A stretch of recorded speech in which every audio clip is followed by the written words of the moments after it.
आप सबको विदित ही है कि इस बार सत्संग में हम लोगों ने भरत चरित्र का स्मरण किया। भरत चरित्र ही चल रहा है और यह जीवन का ऐसा अनुपम क्षण है हम सबके जीवन का कि भरत चरित्र हो रहा है और इस भरत चरित्र के प्रधान श्रोता तो रघुनाथ जी है ही हैं, पर प्रकट रूप में इसके प्रधान मनोरथी श्रोता पूज्य श्री भरतदास जी। चरित्र भी भरत जी का और यजमान मनोरथी भी हमारे भरतदास जी।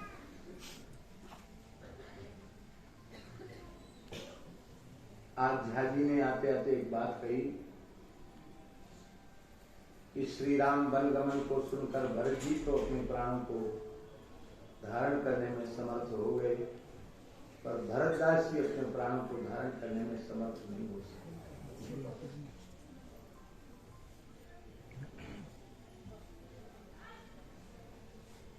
लगभग 2 महीने पूर्व ही ऐसा कुछ ज्ञात हुआ कि उनके शरीर में कोई रोग है, पर वह रोग असाध्य है आज की भाषा में। डॉक्टरों ने उसको वर्तमान में जो बहुत प्रचलित रोग है कैंसर ऐसा कहा। तो गांठ थी, वो हर्निया की गांठ समझ रहे थे, लेकिन वो कैंसर की निकली और वो अधिक बढ़ गया था। तो डॉक्टरों ने, अच्छे डॉक्टरों ने देखकर कह दिया था कि लगभग 2 महीने से 2.5 महीने तक उनका शरीर रहेगा। बाबा को पता चला तो उनको बिल्कुल घबराहट नहीं हुई,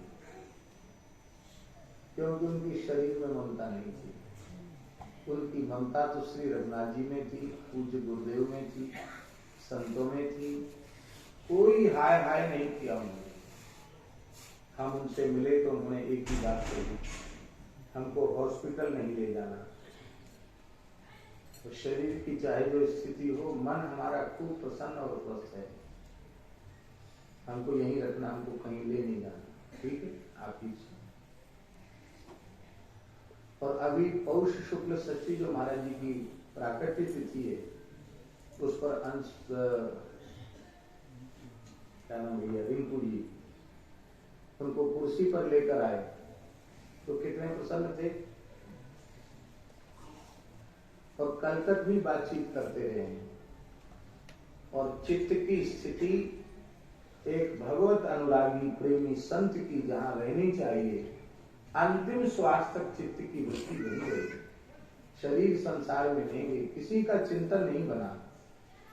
और देह छोड़ने पर भी देखकर ऐसा लगता ही नहीं था कि उनके शरीर में प्राण नहीं है।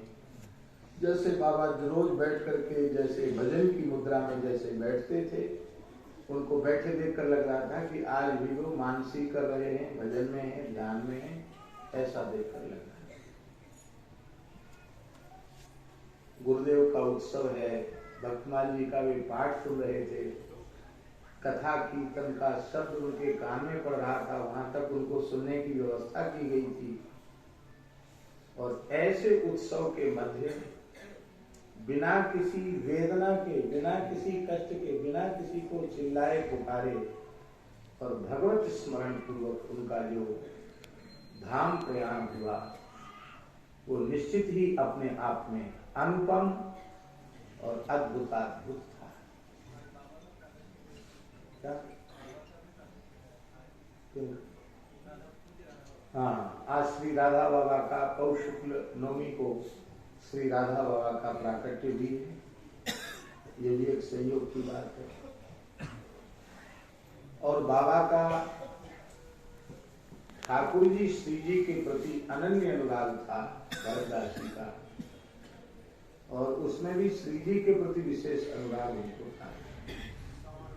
हम तो जब आते तब हमको कोई न कोई विलक्षण अनुभूतियां वो सुनाते थे, और जब खूब चलते फिरते थे तो यहाँ सामने खड़े नहीं हो पाते थे ठाकुर जी के। खड़े होते ही उनकी स्थिति बदल जाती। किशोरी जी को देख नहीं सकते थे मंदिर की तरफ। हमने उनको देखा है, अपनी आंखों से देखा है कि पैर में घुंघरू बांधकर जब कीर्तन होता था आरती के बाद सुदामा कुटी में नृत्य करते थे। नृत्य करते करते मूर्छित हो जाते थे। प्रेम के सारे लक्षण उनके शरीर में प्रकट होते थे। वृंदावन में पागल की तरह नाचते हुए घूमते तो उनकी आंखों से मैंने देखा है। एक किसी प्रसंग में पूज्य गुरुदेव भक्तमाली जी ने सूर्यश्याम गौशाला में थे, परासोली में कथा हो रही थी पंडित श्री हरिशरूप मास्टर जी के यहाँ, और हम लोग सब महाराज जी भी थे। दास की कथा हो रही थी और महाराज जी श्रोता के रूप में गए थे। गुरुदेव भक्तमाली जी बोले हम पंडित जी की कथा में हम एक श्रोता तो चाहिए, तो हम श्रोता बन के चले। महाराज जी पूरी कथा सुनाते थे। उसमें भरतदास जी भी थे और भी कई संत थे। तो किसी प्रसंग में महाराज जी ने कहा था, अत्यंत भावुक होकर कहा था, हमें वे शब्द आज भी स्मरण में है। तो भरतदास जी क्या है ये तुम लोग नहीं जान सकते। या तो इसको ठाकुर जी श्री जी जानते हैं या मैं जानता हूं। महाराज जी ने कहा तुम लोग नहीं जान सकते भरतदास जी क्या है।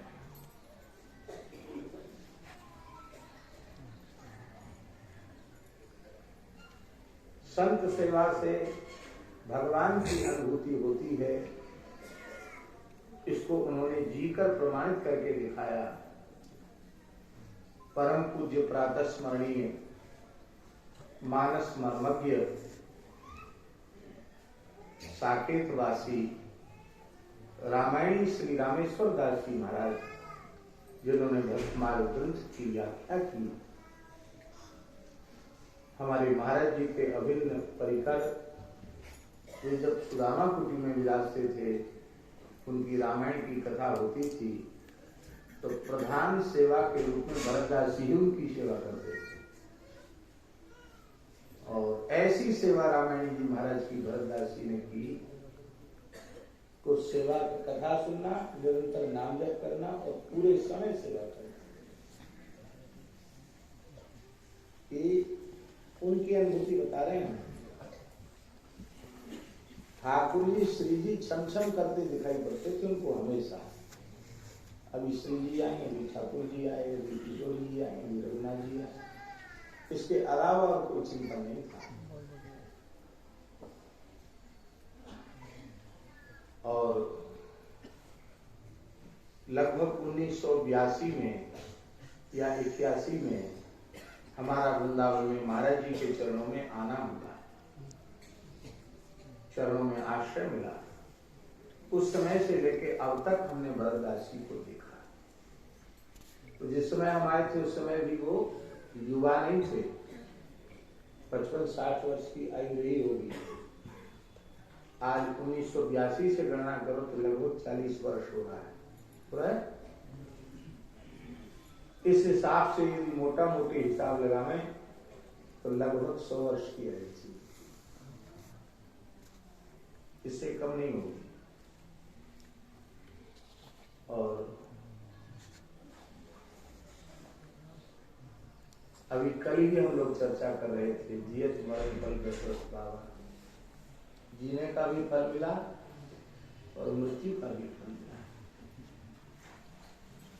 हमारे मुंह से ऐसा ही निकला था, कहीं ऐसा न हो कि महाराज जी के उत्सव में भरत चरित्र में भरतदास जी प्रयाण कर दे, ऐसे मैंने कहा था और वही हुआ। रिंकू जी ने कहा कि बाबा की स्थिति अच्छी नहीं है, बाबा कथा सुनना चाहते हैं, उत्सव में महाराज जी के उत्सव की मनोरथी होना चाहते हैं, तो समय ज्यादा नहीं है, इसलिए आप अभी कर दें। तो 5 दिन का समय निकाला गया और अत्यंत बाबा के भाव का आदर करते हुए बाबा के हाथ से कुछ सेवा भी अर्पित कराई, मनोरथी बने।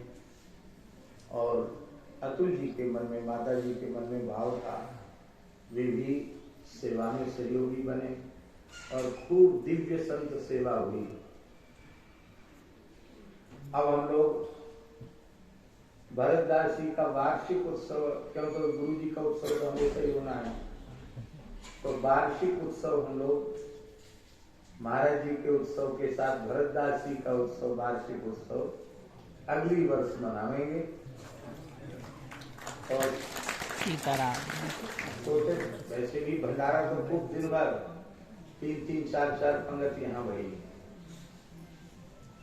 पर अगली बार इतने ही पंगत से काम नहीं चलेगा, झरा भंडारा होगा। पूरे वृंदावन के संतों का विशाल ब्रह्म भंडारा भी होगा और बहुत दिव्य सुंदर उत्सव होगा।